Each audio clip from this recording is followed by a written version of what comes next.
राधे राधे।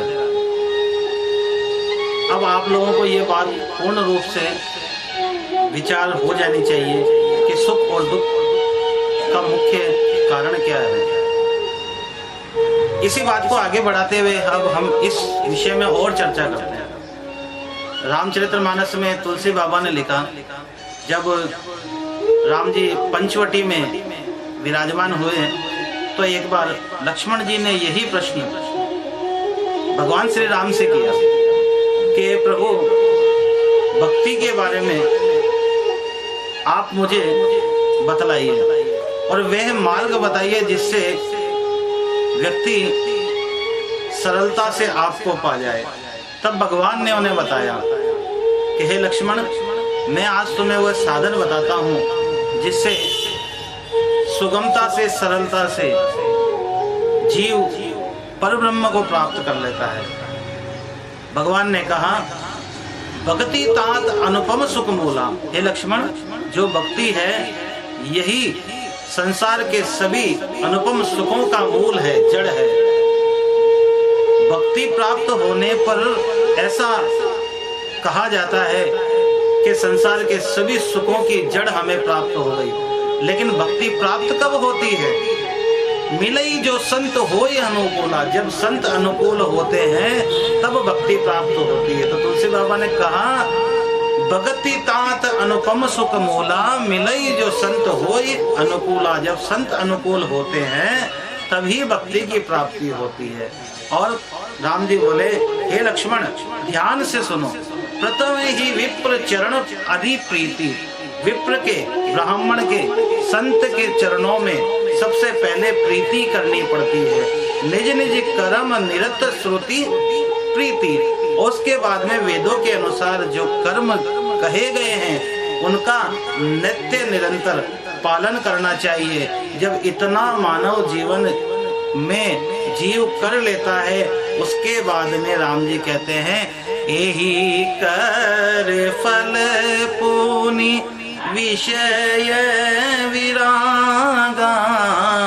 राम जी कहते हैं जब इतना हो जाता है तब स्वतः ही विषयों से, रोगों से, दोषों से मुक्ति हो जाती है और मानव वैराग्य को प्राप्त करने लगता है। तब मम धर्म उपज अनुरागा। जब विषयों से वैराग उत्पन्न हो जाता है तब राम जी ने कहा, हे लक्ष्मण, विषयों से वैराग उत्पन्न होने के बाद में तब मम धर्म, उसके बाद में मेरा धर्म। भगवान का धर्म कौन सा है? भागवत धर्म। भागवत धर्म मतलब भगवान के धर्म में रुचि होने लगती है।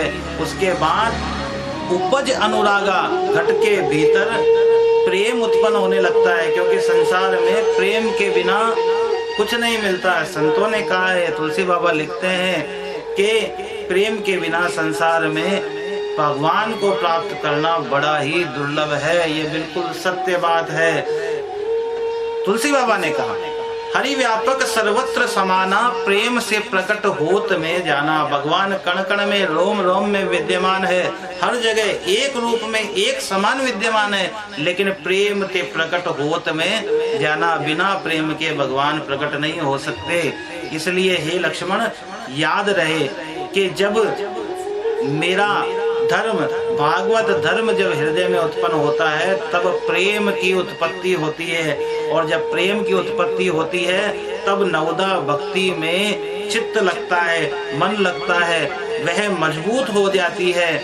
और जब नवदा भक्ति मजबूत होती है, मम लीला रति अति मन माही, तब भगवान की अनेकों प्रकार की लीलाएं मन के भीतर उमड़ने लगती है, मन में भीतर गान करने लगती है, मन के भीतर नाचने लगती है। इसलिए अगर सुख की प्राप्ति चाहते हो तो सबसे पहले भक्ति को प्राप्त करो, और भक्ति प्राप्त करे बिना सुख की प्राप्ति हो नहीं सकती। ये संसार जिन सुखों की ओर भाग रहा है वह वास्तविक सुख नहीं है, वह सब माया है, वह छलावा है, वह छलावा है। उससे बचना चाहिए, और जब हम बचेंगे तभी जीवन का उद्धार हो सकता है। तब लक्ष्मण को राम जी बोले, हे लक्ष्मण, अब मैं तुम्हें वह बात बताता हूँ कि मैं सदैव कहाँ रहता हूँ। हर कोई मुझे खोजता है लेकिन मुझे पा नहीं सकता। क्यों नहीं पा सकता? मेरे रहने का स्थान कहाँ है? आज मैं तुम्हें वही भी बताता हूँ। तब राम जी ने लक्ष्मण को कहा, हे लक्ष्मण, संत चरण पंकज अति प्रेमा।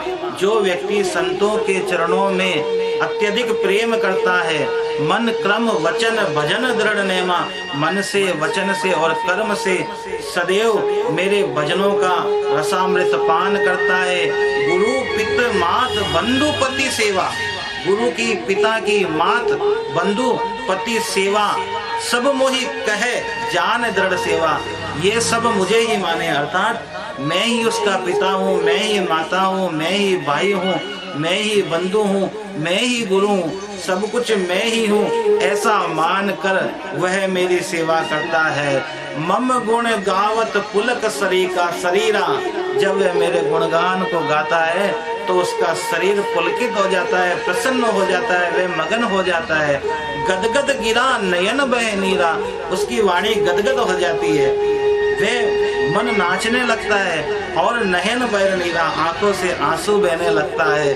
काम आदि मंद दम्भ न जाके, काम क्रोध मोह लोभ अहंकार ऐसा कोई भी विकार जिसके भीतर शेष नहीं रहता, तब ये मान लेना तात निरंतर बस में ताके।